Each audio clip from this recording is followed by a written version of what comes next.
அன்னைக்கே உன்னை வீட்டை விட்டு அனுப்பியிருப்பேன். குமரனா பஞ்சாயத்துக்கு வர வச்ச, சரின்னு சொல்லி விட்டுட்டேன். திரும்பவும் தேவையில்லாம என்ன அசிங்கப்படுத்துற வேலை எல்லாம் பண்ணிட்டு இருக்க. இவ்ளோ நாள் வரைக்கும் நமக்குள்ள ஏதோ இருந்த மாதிரில பேசுறீங்க. அதான் இல்லன்னு தெரியுதுல, அப்புறம் ஏன் இங்க இருந்து என் உயிரை எடுக்கிற? நான் சாப்பிட வாங்கன்னு சொன்னது உங்களுக்கு உயிரை எடுக்கிற மாதிரி இருக்கா? ஒரேங்கப்பா, இப்ப நான் அந்த சாப்பாடு விஷயத்தை பத்தி தான் பேசிட்டு இருக்கேன். நீயும் அதுக்கு தான் பதில் சொல்லிட்டு இருக்க. சரி, அதான் இப்ப எதுவும் பேசாம தானே இருக்கேன். அப்புறம் எதுக்கு நீங்களே ஆரம்பிக்கிறீங்க? எப்படியும் நீ ஆரம்பிச்சிருவேன்னு எனக்கு தெரியும். அதுக்கு தான் காலையில இருந்து நீ என்கிட்ட பேச்சு கொடுக்க ட்ரை பண்ணிட்டு இருக்க. நான் கண்டுக்கவே இல்ல. உன்னை இக்னோர் பண்றேன்னு தெரிஞ்சதும் சாப்பாடு ரெடி பண்ணி வச்சுட்டு ஒரு லீட் எடுத்துட்டு வரேன். எல்லாத்தையும் கவனிச்சுட்டு தான் இருக்கேன். ஓஹோ, அப்ப என்ன கண்டுக்காத மாதிரி இருந்துட்டு பக்காவா பிளான் பண்ணி சொல்ற போய் தானே? காவேரி வயித்துல இருக்கிற குழந்தை நிஜமாவே விஜயோட தானா? மாமா எங்க போறாரு? வீட்டுக்கு ஒரு விஐபி தங்க வந்திருக்காருல, அதனால உன் மாமாவுக்கு ஃபுல் டைம் வீட்டு வேலைதான். அம்மா ஏண்டி இந்த தாங்க தாங்குது? ஒரே மாப்பிள புராணம் தான். இப்பதான் அம்மா போன் பண்ணி விஜய்க்கு ஸ்வீட் வாங்கிட்டு வர சொல்லுச்சு. அதுக்குதான் உன் மாமா ஓடுறாரு. காவேரி அக்கா நம்ம வீட்ல கொஞ்சம் ஸ்பெஷல் தான் இல்ல? ஆமாண்டி, நானும் அவளும் தான் பிரெக்னெண்டா இருக்கோம். ஆனா அம்மா அவள தானே தூக்கி வச்சு கொண்டாடுது. அம்மா விடு, குமரன் மாமாவே உன் மேல எவ்வளவு அக்கறை எடுத்துக்கிறாரு. இதேதான்க்கா எனக்கும். நிவனுக்கும் காவேரிக்கும் இப்ப என்ன சம்பந்தம்? நான் நிவனோட வைஃப், அவ ஏன் அக்கா, அவ்வளவுதானே.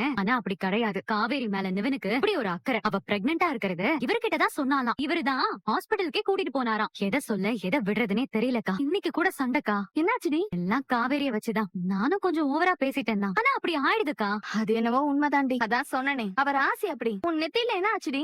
அது ஒண்ணும் இல்லக்கா. பெரிய சண்டையா நிவன் கூட? கிட்டத்தட்டக்கா. நீங்க 2 பேரும் ஓகே தானடி? அவர் மண்டையில இருந்து காவேரி போற வரைக்கும் நான் ஓகே இல்ல.